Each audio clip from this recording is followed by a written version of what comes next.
Olá, hoje nós vamos fazer uma pequena revisão acerca dos números racionais. Mas o que são números racionais? Como esses números surgiram? Os racionais, assim como os outros números, eles surgiram mediante as necessidades. Surgiram a partir do momento em que os naturais e os inteiros não foram mais suficientes para suprir as necessidades do homem. Então surgiram os números racionais. Mas o que são os números racionais? Os racionais é um conjunto formado por todos os quocientes de números inteiros A e B, em que B é não nulo. Ou seja, o que quer dizer isso? Quer dizer que esse conjunto dos números racionais, ele é um conjunto formado por todos os números que podem ser escritos na forma de fração, onde eu tenho, no caso aqui, A dividido por B, o A está para B. A dividido por B, que está aqui de vermelho, A dividido por B, esse A e esse B são números inteiros, ou seja, são números que podem ser positivos ou negativos, mas tem um porém, esse B, ele jamais poderá ser zero. Por que não pode ser zero? Porque a divisão por zero, ela não existe. Então, o denominador, que aí no caso é o B, tem que ser qualquer número diferente de zero para ele ser uma fração, para a gente poder ter, na verdade, uma fração. Então, aqui nós temos alguns exemplos de números racionais. Esses números racionais, eles podem ter representações diferentes. Nós podemos ter uma representação inteira, que no caso é aqui o que nós temos, 35 dividido por 5, que dá 7. O 7, ele é o resultado da divisão de 35 por 5.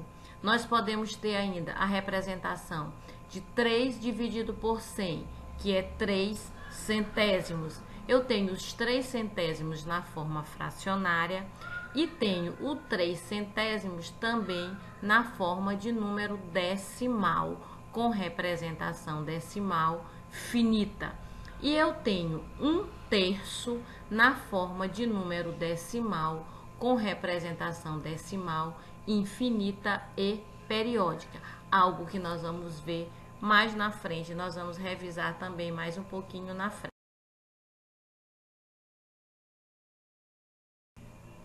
Como eu falei, os números racionais, eles surgiram a partir de necessidades e pelo fato dos conjuntos que o antecederam não serem suficientes para suprir as necessidades do momento. Então, assim, antes dos racionais, nós temos o primeiro contato com o conjunto dos números naturais, que foram os primeiros números que surgiram, que nós já sabemos, tem início do zero e são infinitos. 1, 2, 0, 1, 2, 3 e são infinitos. Depois surgiram quem? Os números inteiros. Inteiros que surgiram a partir dos naturais, mais os seus opostos.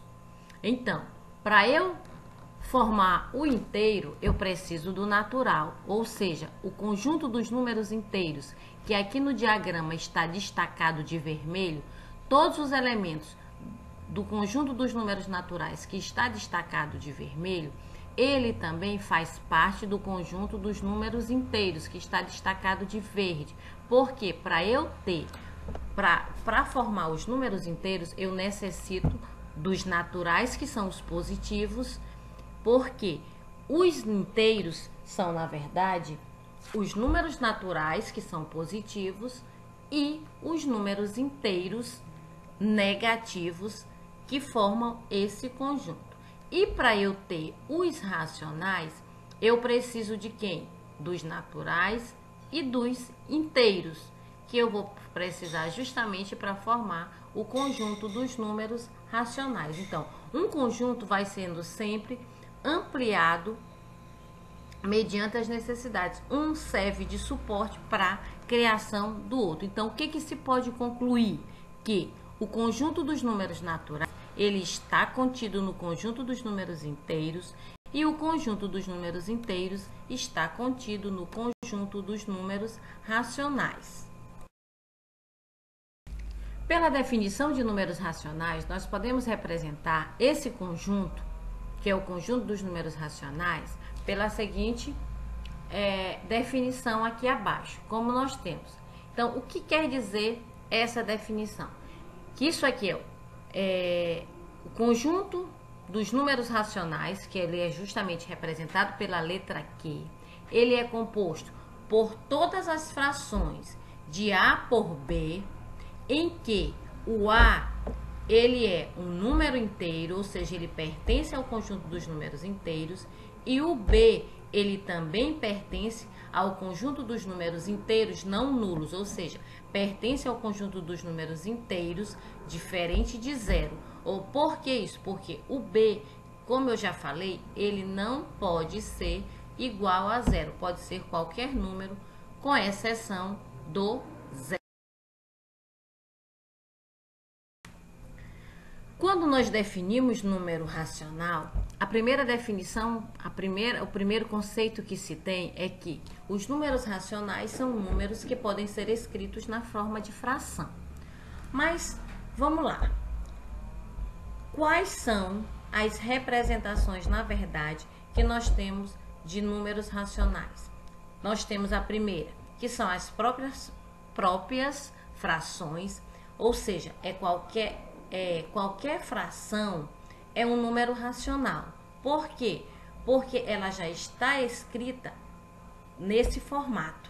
Então, eu tenho aqui como exemplo 2 nonos. 2 nonos é uma fração em si.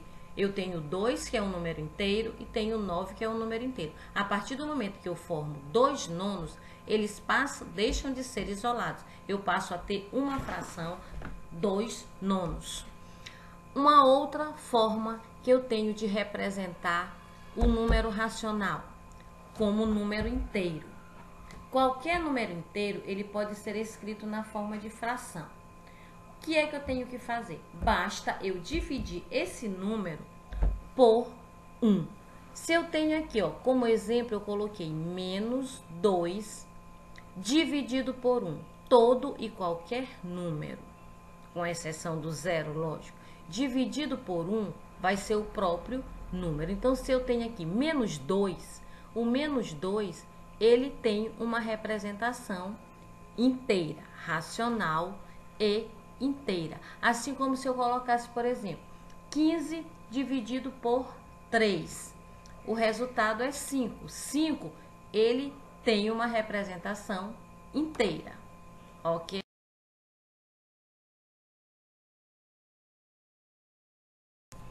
Outra forma que nós temos de representar os números racionais é através dos decimais finitos, assim como dos decimais infinitos, através de decimais infinitos também. O que são os decimais finitos? São todos os números em que a representação decimal ela tem fim, ou seja, ela tem uma quantidade limitada de elementos, de números nas casas, na parte decimal. E esse número decimal finito, ele pode ser transformado em uma fração, assim como a fração pode ser transformada também em decimal. E como exemplo, nós temos aqui 2 inteiros e 5 décimos, que ao ser convertido em número fracionário, eu vou ter 25 décimos. Por que 25 décimos? A parte decimal, ela passa a ser numerador sem a vírgula, e o meu denominador serão tantos zeros quantos forem os algarismos que estão após a vírgula. No caso aqui, eu tenho apenas um algarismo após a vírgula, que é uma casa decimal, então será 10. Menos 4 inteiros e 35 centésimos. Eu tenho, após a vírgula, 2 casas decimais. Então, quem vai ser o meu numerador? Menos 435. É o número decimal sem a vírgula. E o meu denominador será 100. Por quê? Porque após a vírgula eu tenho duas casas decimais, ou seja, eu tenho dois algarismos. E 35 milésimos na forma decimal, ele foi transformado em fração e eu vou ter 35 milésimos. O zero, a vírgula e os zeros que antecedem o 35, eles irão desaparecer. E o meu denominador? Como eu tenho três casas decimais após a vírgula, o meu denominador será 1000. Tenho ainda os decimais infinitos, que são infinitos e periódicos, que são justamente as dízimas periódicas, que são números que têm a representação decimal infinita e periódica. Infinita porque nós sabemos não tem fim, e periódica porque após a vírgula, lá na parte decimal, nós vamos ter um termo ou termos que irão se repetir infinitas vezes. E esses números cuja representação decimal é infinita e periódica, ela também pode ser escrita na forma de fração. Como exemplo, nós temos aqui um terço. Um terço, quando eu divido 1 dividido por 3, eu obtenho o número 0,3333 infinitas vezes, onde esse 3 ele é chamado de período, porque é um número que se repete. O outro exemplo, eu tenho menos 1,252525, que quando eu transformo, quando eu busco a fração geratriz, eu vou ter menos 124,99, que foi a fração que resultou na dízima menos 1,25.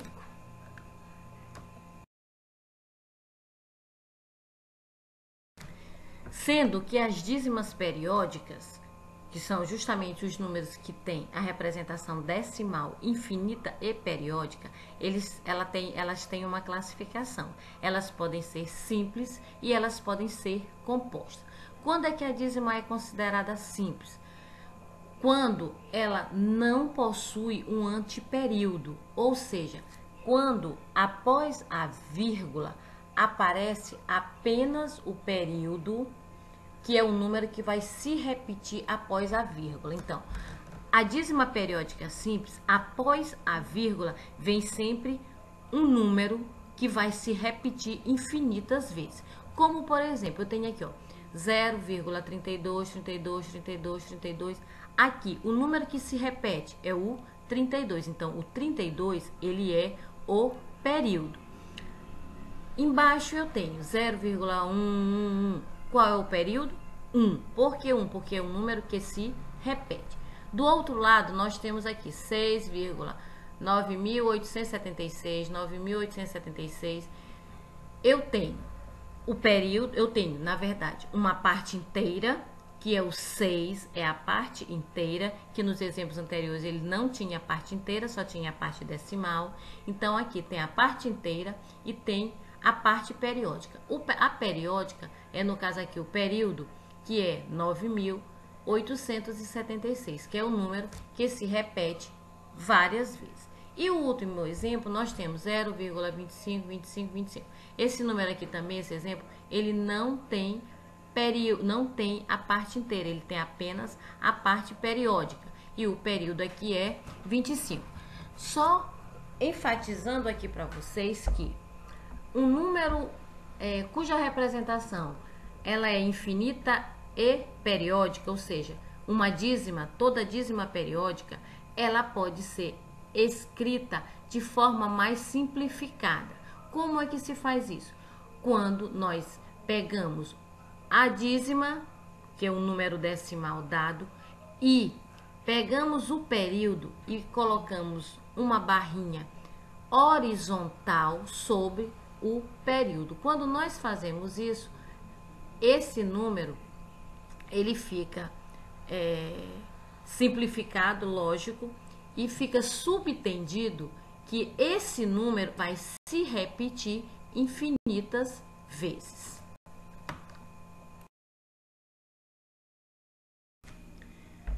E a dízima periódica composta? Sim, a composta é um número decimal em que ele tem que possuir um anteperíodo que é justamente um elemento que fica entre a vírgula e o período. Nos decimais infinitos e periódicos, que são as dízimas compostas, haverá situações em que o número terá um período, terá um anteperíodo e terá uma parte inteira. Nem todo número decimal cuja a representação é uma dízima composta tem a parte inteira, mas toda dízima periódica composta, ela tem que ter um anteperíodo, que é um intruso, é um número que não se repete, que vai ficar sempre entre a vírgula e o período, e vai ter o período, que é justamente aquele elemento que se repete infinitas vezes. Aqui, como primeiro exemplo, nós temos 2,32444. Aqui nós temos, o 32, que está destacado de amarelo, ele é o anteperíodo, ele é o intruso, é um número diferente. Após o 32, vem um número que se repete, que é quem? O período. E tem o 2, que é a parte inteira, que é justamente o elemento antes da vírgula. No outro exemplo, nós temos a parte inteira, que é o 9, nós temos o 123, que é o anteperíodo, que é o intruso, e temos o 65, que é o período. Essas dízimas, elas podem ser escritas na forma de fração geratriz ou na forma de número decimal. Quando é que isso acontece? Quando eu pego uma dízima, eu transformo em fração, eu obtenho a fração geratriz. Quando eu tenho uma fração que eu transformo, eu divido o numerador pelo denominador, eu vou ter um número decimal. Só lembrando, eu posso transformar o decimal em fração, assim como eu posso transformar a fração em um número decimal.